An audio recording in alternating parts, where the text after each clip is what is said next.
Well, Chicago Wolves have been on a tear with points in 9 straight games heading into last night's game and vaulting them into second place in the Central Division. The Wolves have been led by the top line, Ryan Suzuki, Bradley Nadeau, and Justin Robidas, along with strong contributions from Skyler Brind'Amour and D-man Dominic Fensore.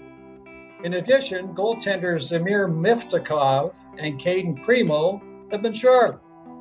Joining me to talk about the recent run of the Wolves and what to expect in the coming month, I'm delighted as always to welcome in stormTRacker insider for the Chicago Wolves, Andrew Rinaldi. Hey Andrew, how's it going? Happy New Year, Tom. It's if it's going any bit as good as 2025 went, I think we're going to be all set here in 26. Well, listen, Happy New Year to you as well, Andrew, and I hope that the holiday time was good for you. I might be about 15 pounds heavier than I was heading into it, but you know what? That's a good thing, right? Yeah, well, it sounds like it went well, and I'm delighted and hope that the folks listening or watching had a great Christmas and holiday time as well. Okay, so the Wolves playing some great hockey, as I mentioned, heading into last night's game against Grand Rapids. Obviously the best team in the league by far. They had been on a bit of a tear. They'd gone 9 games, earning at least 1 point in each of those games. And they've been doing it with call-ups to the Canes, injuries, whatever. And they're sitting in second place in the Central. That's not bad at all. What can you tell us about your thoughts about the Wolves right now?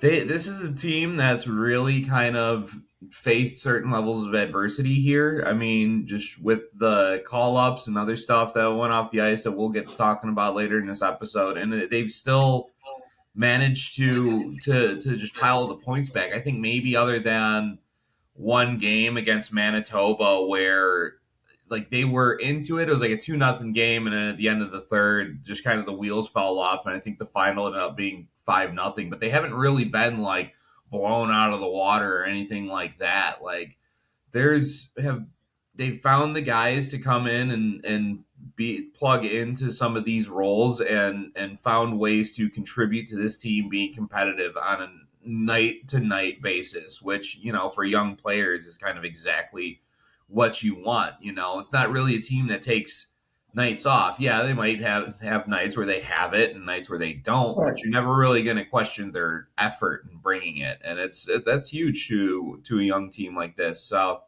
yeah, they've been piling the points up. There's, a couple teams that are on their backs that are trying to take that spot, but they've been hanging firm. They've been hanging in there. I mean, obviously the point totals in the Central Division are a little skewed a bit. Everything's being siphoned to the top because Grand Rapids doesn't like to share. But the Wolves are giving everyone that comes at them everything that they can handle, and I've really liked kind of what I've seen the first half of the year. It's hard to think that we're like halfway through the season already, and it's just kind of if they can continue to maintain that effort, it's just going to lead to more points in the standings by the time it's all said and done. Well, and in the midst of all this, it was interesting because a very surprising move was made with the Wolves. Mid-December, they decided to take Cam Abbott and replace him with Spiros Anastas, who I know you're very high on. That was a bit of a surprise. I think a lot of us kind of saw that and wondered, what's going on here? Now, what did you see? Yeah, the Wolves were in third place at the time. It wasn't like they were down at the bottom of the division. And it came out of left field. There was, there wasn't a whole lot of explanation, at least at the surface level, from Carolina on why this move was made. And for, Chicago, Carolina and GM Darren York kind of handled their whole hockey ops. So yes, the Wolves business is just kind of like, well, this is the move that we're making here. And I know that there's, certainly a lot of speculation because, right, if you're not at the bottom of the standings and this kind of move gets made, you immediately start to assume the worst. And everyone that I've had had chats with about this is it's not necessarily a matter of like this. I mean, Cam Abbott's been a great guy to all the guys in the locker room and outside. It's just, I think it just had some philosophical differences between what the organization wanted, what he wanted. And I mean, he's still in the Carolina organization in another capacity. His twin brother still runs in hockey operations. So it's not like, right before Christmas, all right, we're just going to kick Cam to the curb. You're fired. That'll be an interesting holiday conversation at dinner. No, it wasn't anything like this. And it's odd for sure. Like it's just kind of in my nature to be like, okay, there must be more. And sometimes there's not. And whether that's what they're giving or whether that's is what it is, I tend to believe that it's just kind of, maybe it was Spiros' time to kind of pick up and take the reins there a little earlier than possible. And as you can see, the team's kind of responded with this point streak. He's been doing great with them, and odd situation for sure, but. Everyone's sitting here going, oh no, this is malicious. This is like, what's going on? That is not the case in the least bit. No. So I just want to make sure I put everyone's mind at ease in that regard. Yeah, I mean, I think clearly the Canes have decided to keep him in the organization. So there's something there that they felt needed a change. And, you've talked very highly about Spiros Anastas, of course, in the past. And we know he's a guy that's he definitely has the support of the hockey club, and we can see it by the performance since he took position. So it's great stuff. So let's talk about some things on the ice, a little bit more fun. One of the things that has really caught my attention of late has been the tear that the top line has been on. And, of course, led by none other than Justin Robidas. He's been just smoking hot. What can you tell us about that line, and what can you tell us about Justin Robidas? At first, I was kind of, we put this all together. Last year, it was the same line, Suzuki, Nadeau, but with Juha Jäskä there. And, putting Robidas on the wing, I was like, okay, like, it sounds good, but I don't want this team to be, too top-heavy or anything. Players play. That's something that I've kind of understood in this game, and it doesn't really kind of matter their style. Like, Robidas and Nadeau and Zoo kind of met chemistry immediately, and they had a real pretty goal against Grand Rapids the other night, and it's fun watching that kind of brand of hockey in motion, and everyone kind of knows their role there. You got Zook, who even when he's right in the middle of the slot, he's gonna pass it off and just find, like, he's the playmaker. Obviously, Nadeau, they're looking to him anytime they need a goal. And Robidas is the kind of guy who, he'll provide offense. He'll get to the front of the net. He'll get down into the corners. He'll do whatever's asked of him. And it's such a good mix, because I think Jäskä kind of had a similar type of style there that Robidas does. So it was just a kind of a seamless transition of like, okay, we don't have this big vet that we can depend on, but we know we have this motor in Robidas who plays similar, who's got a lot of the same traits. Plug him in and let's keep this machine going. And while I still think that they might be a little too, like, I get Bradley Nadeau's got an NHL shot, but he doesn't have to be the only goal scoring option. But at the same time, again, the other night against Grand Rapids, he was the one playing playmaker to Robidas, who had a nice finish against Sebastian Cossa, the best goalie by far in this league this year. And you kind of just want to see, like, that maintain and continue on. I don't think there's going to be any issue. We've seen enough of it through this year and last year, what these guys are capable of doing. So just keep playing their game, and this team's going to be in a good position knowing what you're getting from these guys every night. One thing that you look at Robidas last year, 20 goals, 35 assists. He had a great year. He's tracking better than that this year, and it seems like, I think maybe the Canes have an interest to turn him into a winger. It's kind of an interesting thought. But he's a guy that's more likely to succeed at the NHL level, I think, as a winger. He's proven he can do a lot for you. He's a guy that can take draws with the right shot. He's a guy that can definitely score goals. He's proving that right now. And, he's working with the show, as you call it, Bradley Nadeau, called the show now, who was, by the way, player of the week in the AHL December 7th. Yep. Wasn't that something? Yeah. He's been, we've kind of known what to expect from him for a while now. And so, yeah, you get these goals, you get these points in bunches. And again, I've said it a bunch already. I'm going to keep repeating it. Like I love the points from Bradley, but seeing the rest of his game round up, seeing him become more physical this year. Yeah. Like I love that he's using his body, especially on the forecheck, to really separate defenders from the puck. Adding more to his game to not just be a guy who sits here waiting for the puck to come to him. He's going in like that Robidas goal. Suzuki gets the puck down low. Who's the first guy there? Bradley Nadeau. He's not sitting there waiting like, oh, I'm just waiting for the shot to come. He's getting after the puck, and he's setting up his other guys. He's expanding more and more to his game, which is going to make him an effective player at the next level. As opposed to a guy who just scores and does nothing else.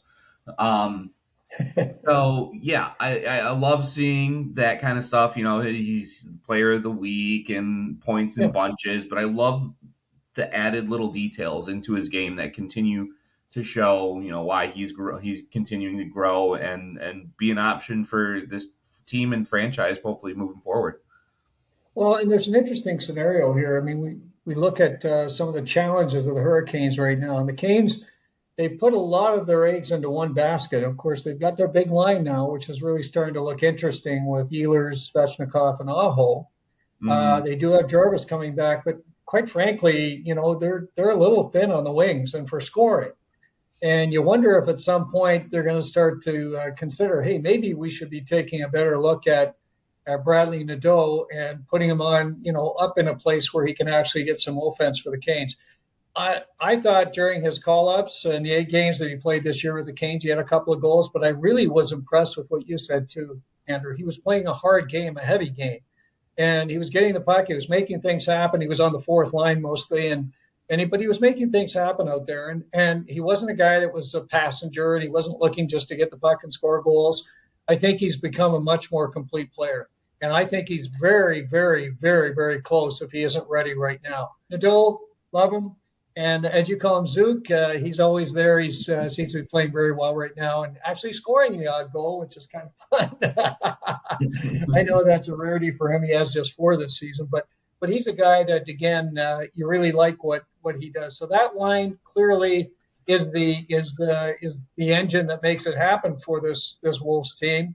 But somebody that I want to talk about a little bit, and I seem to be maybe his biggest booster, and that's Skyler Brind'Amour. He's been scoring some goals. He's a guy that defensively, you can count on him. He's solid in the face-off dot. He even showed this with the Canes. He's a guy that you can bring out there, and he's going to do some heavy lifting. And if he adds offense to the mix, all of a sudden, you got a player that's very interesting. And I think, from what I've seen, he seems to be playing well this year. Yeah, he's adding a lot to his game that I wasn't really like. Not to say that I was like I didn't think he had a ton of offense to bring to his game, but he's showing more and he's doing it more consistently.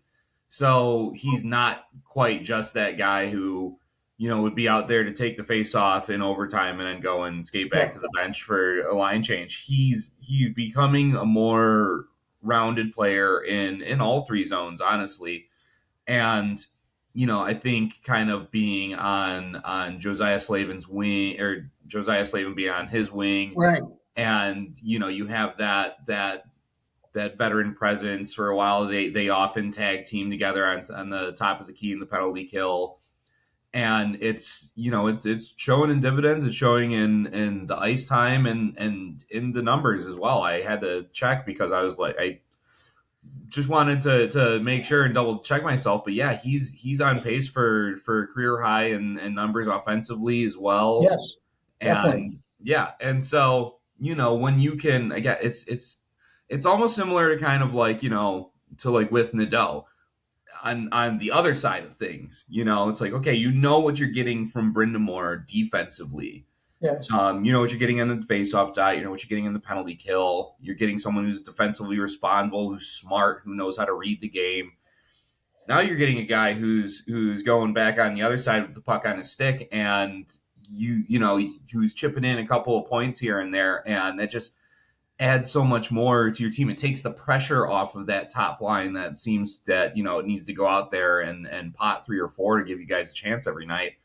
And the coaches love that kind of guy that they know that they can rely on like that. So it's, I've said it before on this podcast, I was never, not that I wasn't ever really sold on bringing Skyler Brind'Amour in, but I always felt like it was a name to bring in.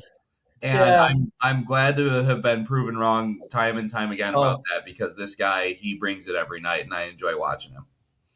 I think he can play, and watching some of the highlights in December, he's making some excellent offensive plays, and again, chipping in where he's needed. He's just like Jordan Staal in many ways, right? He's doing a lot of heavy lifting out there at center ice. He's playing big minutes and he's getting it done. So I'm really pleased for him. He's got 9 goals in 29 games, so he's definitely on track to have his best season in the American Hockey League.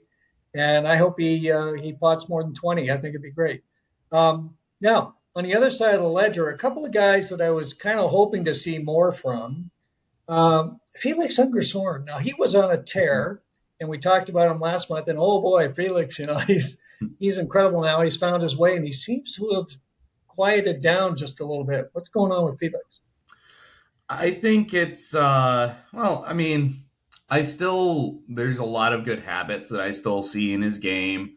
On the power play, I saw he had a real shifty play the other day that set up, I want to say it was Bayreuther. It was about a week ago, so he was still in Chicago. Okay.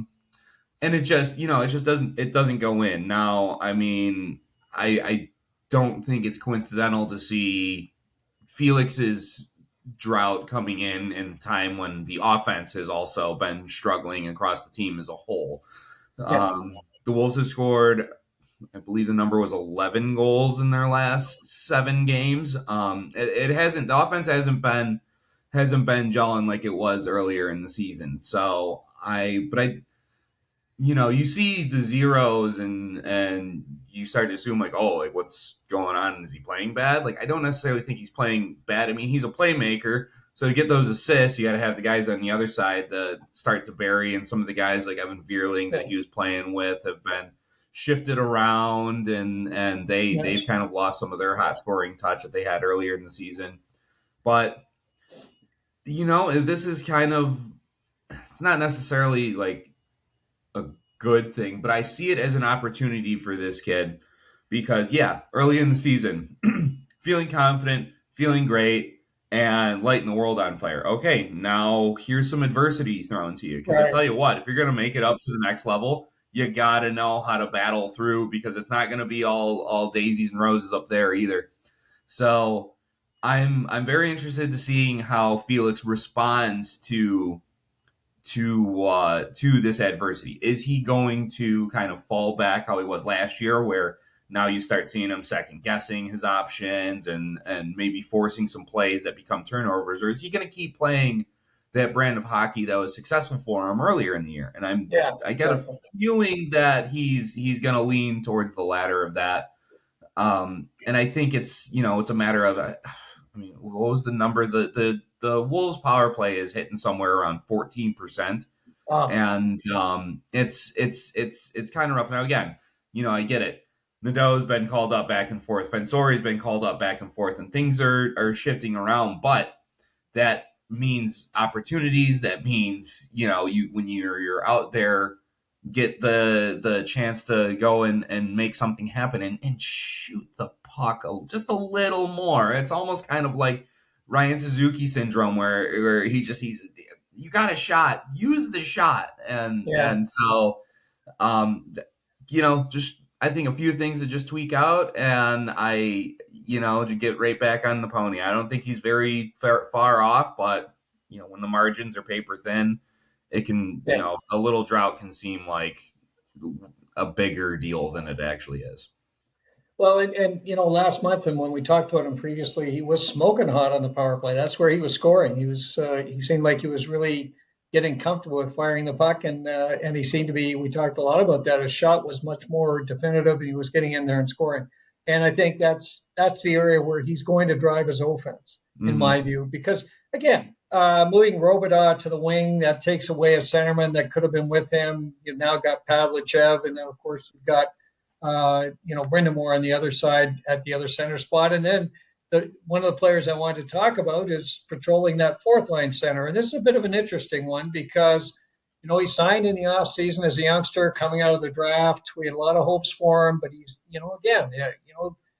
kind of like in some measure Alex Nikishin with the Canes. You don't just come in and, take the world by storm. You've got to, earn your spurs and get in there and, take some of the tough stuff with the good. And I'm talking about Ivan Ryabkin, of course. And Ryabkin is a guy that has huge potential, but not going quite right for him yet, I guess. What's going on with Ivan? Well, it's hard to realize your potential when you're sitting in the penalty box for as much as this young kid has. And it's a double-edged sword because I love the aggression that a guy can bring to his hockey game, but I don't like the high stickings, the trippings, the stuff that the 30 seconds left in regulation that leads into a power play goal for Iowa in overtime, or coming right out of a power play and you're out there in the second unit and the power play ends and you trip a guy up, or just so there's like all penalties are momentum killers, but he's just got a knack of finding the most momentumist killers out there. And he's a young kid. I'm not going to pile on him too much for any of that. He's learning his way. He's doing it on fourth line minutes, which kind of puts a cap on your ice time already as is. So he's only got one goal on the season so far, and he's still kind of working his way up into the lineup. But part of that is learning and continuing to grow as a youngster, and part of that is you got to earn your way in. If you're taking these kinds of penalties, it's gonna be harder for a coach to trust you and be like, all right, let's throw him in on a power play when we're in a 2-2 game with 5 minutes left in the third, not knowing that you might stick a goalie in the face and put you guys back out on the penalty kill. Again, part of it's when I say I love the aggression, I love the getting into a guy's face and being physical, not like the stick penalties I can do without. But if you're getting a 2-minute roughing, like sometimes you just got to do it to send a message. But, again, I'm not going to pile on the kid. He's got, tons of talent, tons of, a great future ahead of him. And I love the attitude that he brings. And I think it's going to eventually, blossom into a really solid player here at this level. It's just, you gotta work your way into that opportunity first. And, right now he's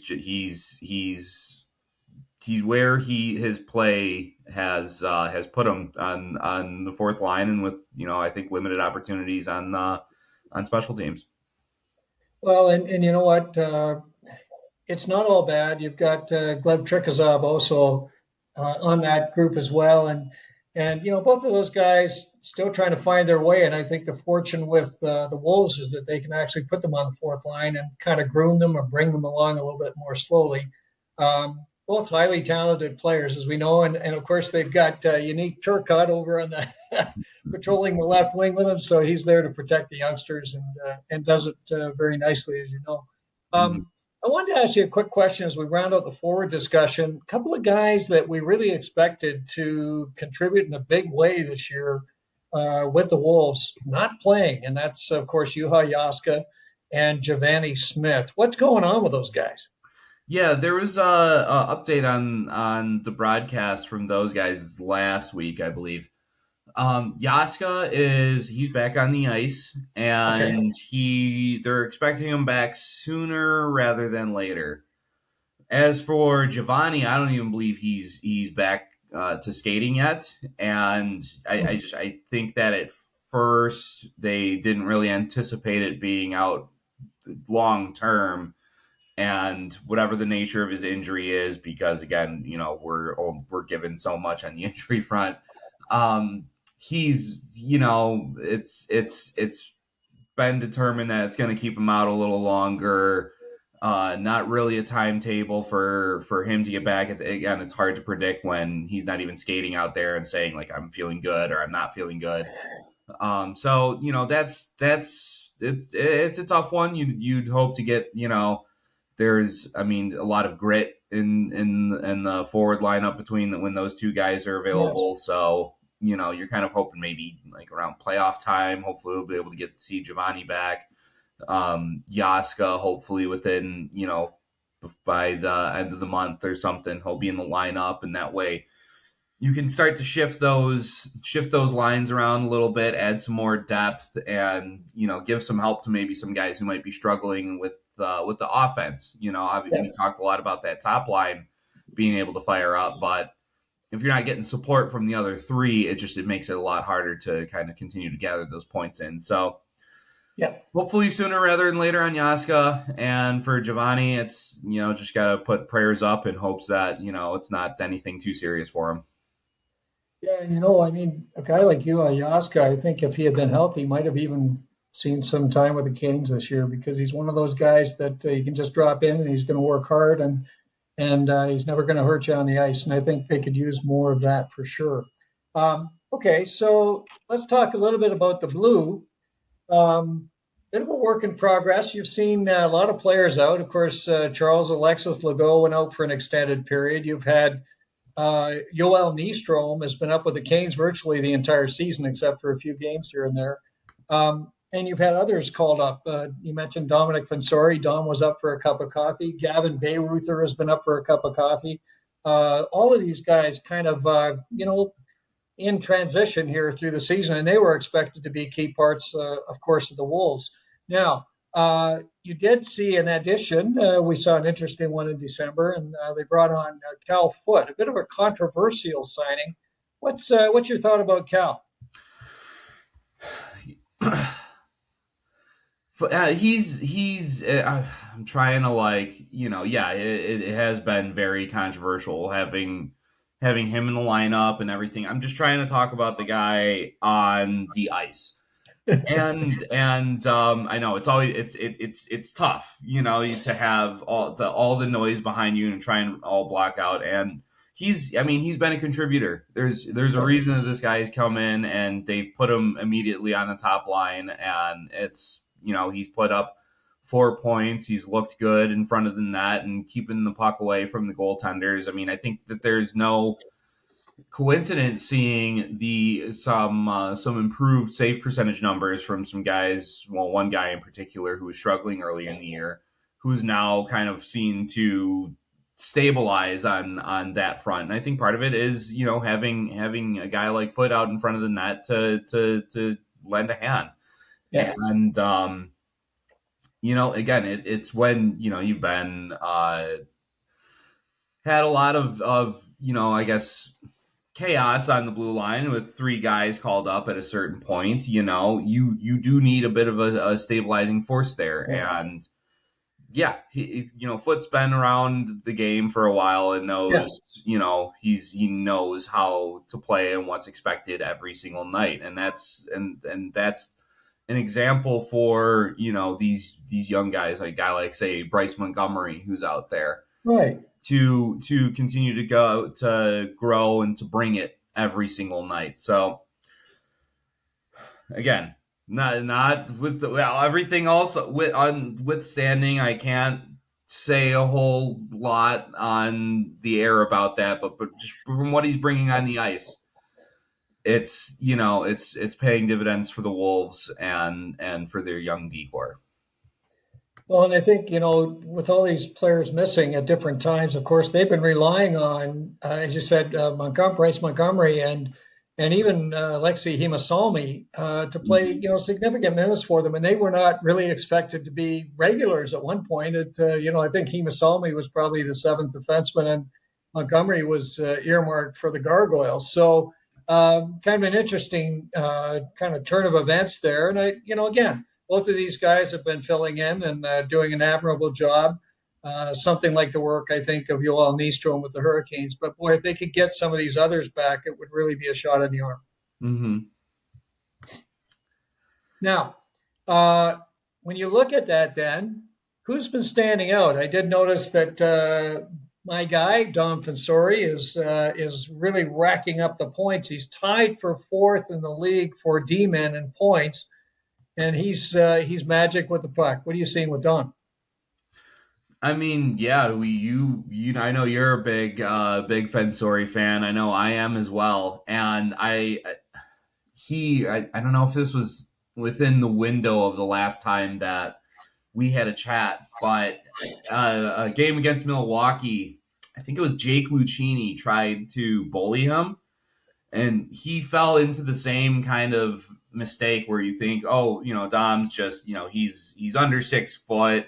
He's, I can grab this guy and push him around. And no, Dom got the better of him in that one. And, I would think that, this is his third season in the AHL now. Yes. That some of the opponents, especially, in these divisions where you see each other so frequently, you'd start to learn that, this guy is just a bulldog back there. And it's beyond just size, he's just so smooth on his skates. He's got a great eye to distribute the puck and to, continue. And he knows when to jump forward and to lend a hand on offense and when he's got to stay back and protect the house. And, I just, that's one of the defender's best attributes is their mind, and just knowing what you got to do when you got to do it. I mean, yeah, a lot of times jumping up is the smart play, but you know what? If they're coming back the other way and you're left on an island, it's not really, it's not really conducive. So I think he's done a better job as the years gone on of picking his spots and knowing, what to do. I think he does a great job defending the house and his own end. And he loves getting into it. Again, this is like, he doesn't go looking for trouble or anything like that. But when trouble comes to him, and you think you're just going to bully him, he's going to bulldog you right down to the ice. And I love that about him. He's been, with all these other call-ups and everything, he's been the guy on the blue line. Along with, when he was here, I really enjoyed Gavin Bayreuther as the veteran pairing up there with him. And, but he's taken so many good positive strides in his game over the last couple of years. It really has been awesome to see Dom kind of continue to grow and mature as a player at this level. Yeah, and I think Dom's getting to that stage, Andrew, where he's going to be of interest to other teams. He's a guy that can quarterback a power play. He's definitely proven he can kill penalties now. He's solid defensively and he's accountable back there. He doesn't have a lot more to prove, I don't think, at the AHL level. And I believe that he's a player that other teams are going to come calling for if the Canes are trying to do deals that include prospects. So, yeah. And you know what? For me, I just love to see Dom in the NHL because, like I said before, I'm a huge fan of Dom's. Gavin Bayreuther has been an interesting one. As we know, he came in to take that role of a Joakim Ryan or Ty Smith from last year, a veteran that can come in and help these youngsters like Dominic Badinka or, whoever on the blue. And when he's been there, he seems to have played very, very well. What have you seen with Gavin? I don't think that he was intended anticipating the role that he had on this team when he came in at first, but I mean, at this rate, I would. It's hard to give anyone like the number one number on this squad. I think they do a good job of kind of spacing everyone out, but I feel like Bayreuther just kind of feels like the number one guy at this point in terms of who you can depend on in all three zones. He's been able to contribute a lot offensively, more so than I was actually anticipating from him. He's been an anchor on the defensive side, been great in front of the net. I've really come to enjoy Gavin Bayreuther and what he's brought to this game. And on top of I've mentioned just being a veteran, being a leader in the locker room, and just what that does for guys like Badinka and Hamo Salmi and all that. It's more than just the habits on the ice; it's the habits off the ice as well. Right. And he's been he's been a great leader for these guys in the locker room and everything, and they all look up to him. And it shows on the ice the impact that he has off the ice as well as a leader for this whole core and this whole D unit. And that's something I want to talk to Spiros about in terms of how he attacks the D unit now versus when he was as an assistant coach and everything. Exactly, and handle the D, right? Exactly. So, but Bayreuther's been he's been a huge part of that since the beginning of the year, and as the call ups came, it's been even more apparent. And I think he's going to continue to carve out that number one role as the year goes on.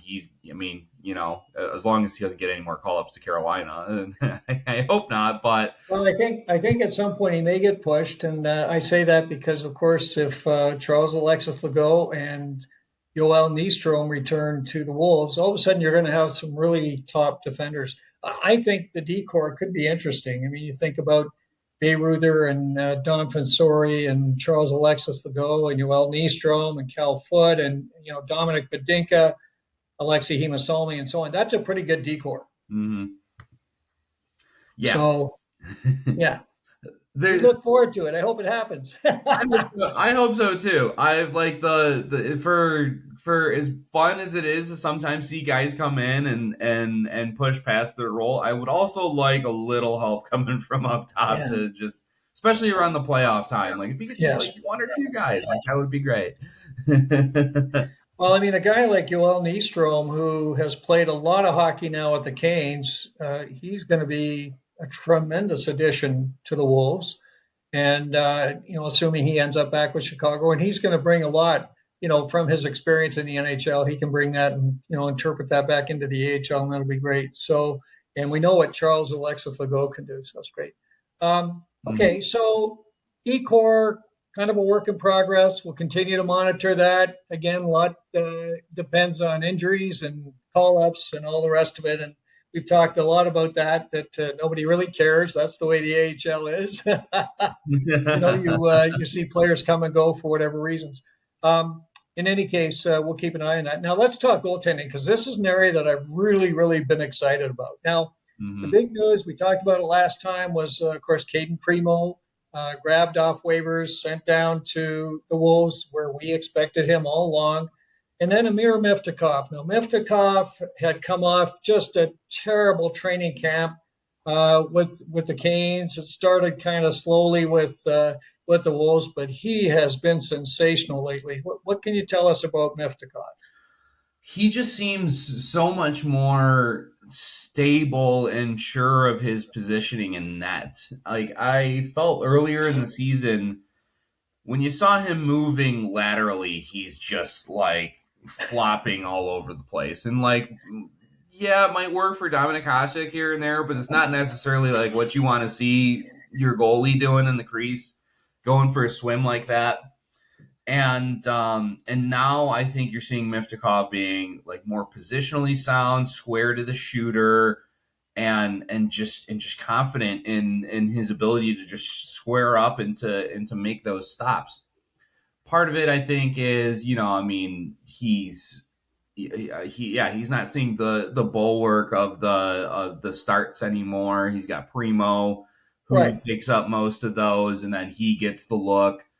And I think that kind of that rhythm of like 1 2 1 2 1 2 has really kind of helped to start kind of put him into his own rhythm and into his game. And I think the combination of that, the combination of when you have another bona fide stud like Primeau at this level, you can put him out there, and you don't have to worry. You know what you're getting from him every night.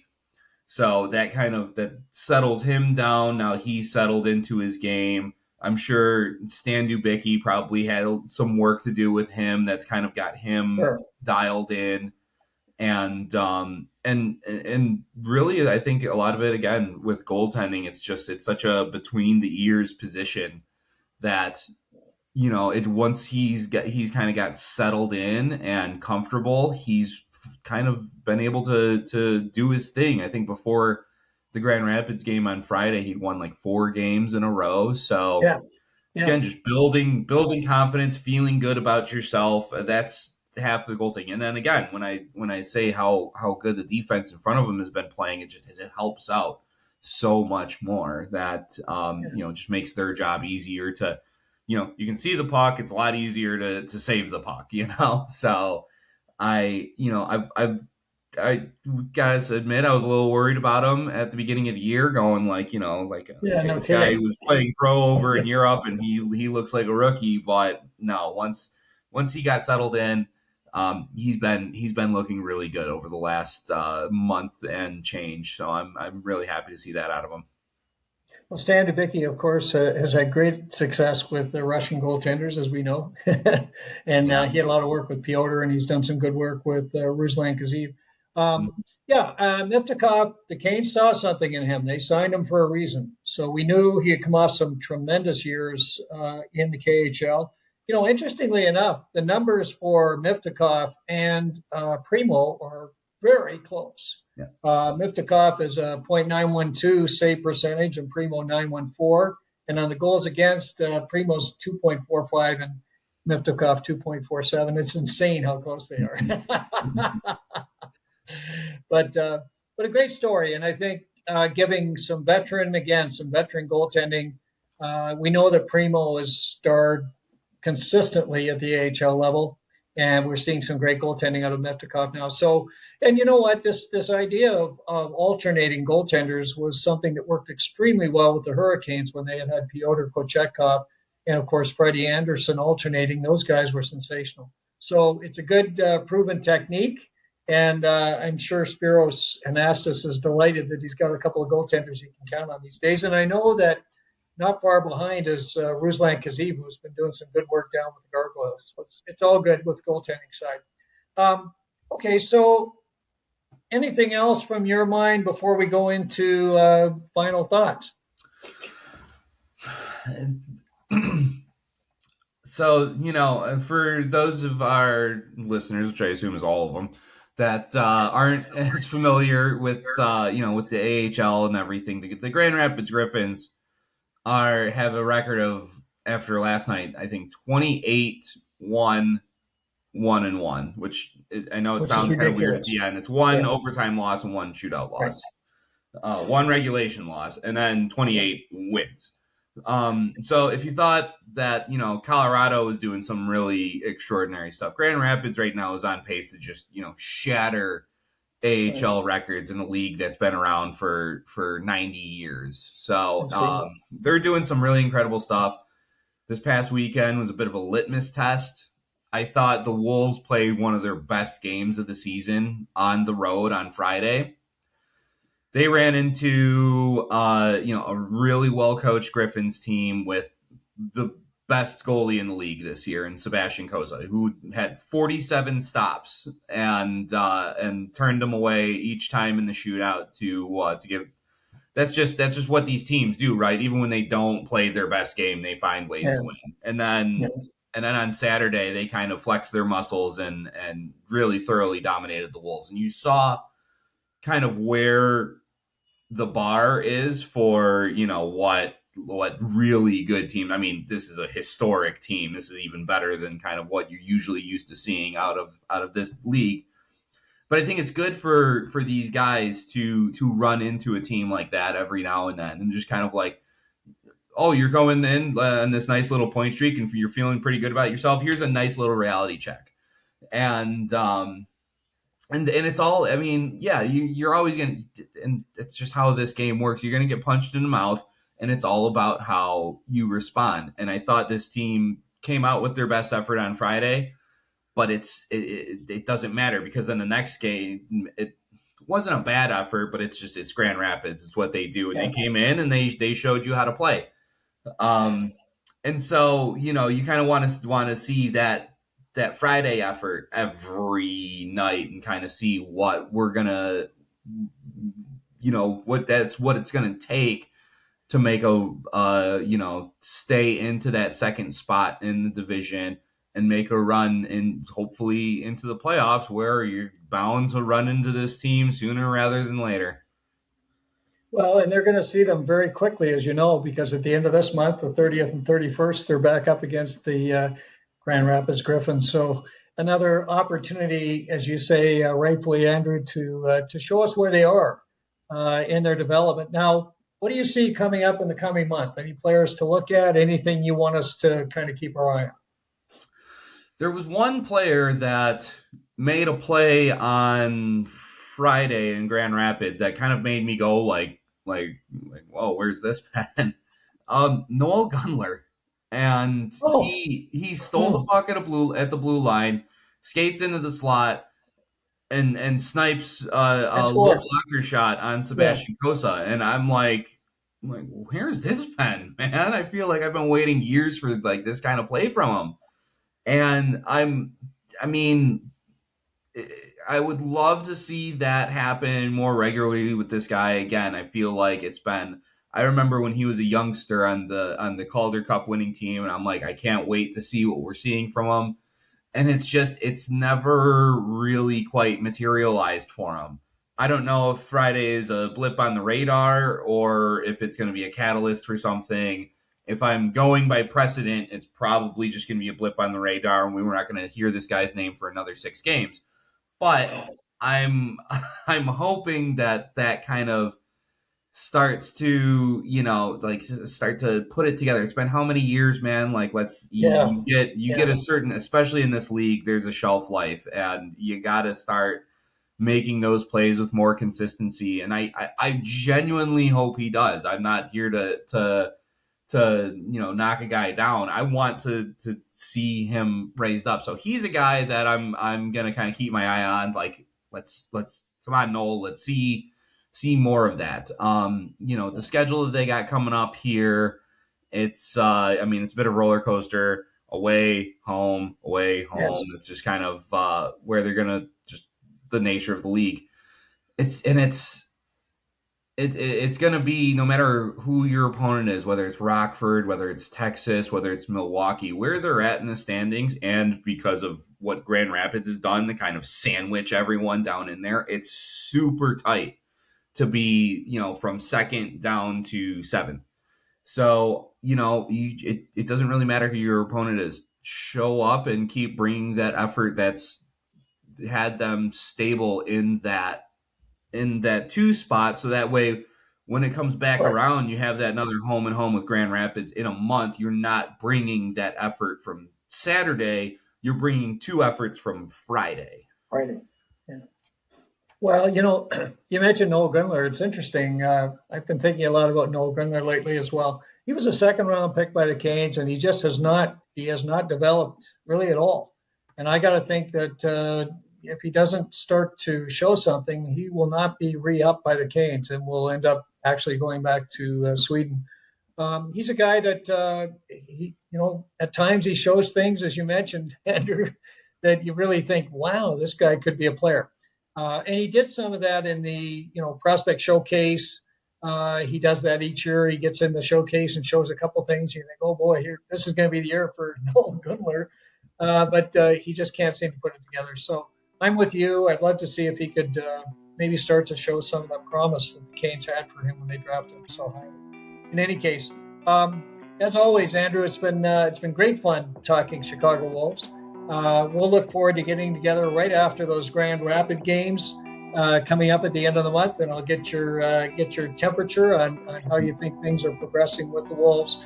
For those of you who've been watching or listening, of course, Andrew and I are delighted you spent time with us to listen to more about the Wolves with Andrew and what's happening on the farm these days. If you have any questions or comments, please leave those in the comments section down below. If you like this episode, please press the like button. We always appreciate that. And of course, if you want to be alerted of future episodes of stormTRacker, please press the subscribe and the bell buttons, and we'll make sure you're made aware just as soon as those are available. As always, Andrew and I thank you again for joining us and look forward to getting together with you real soon right here on Storm.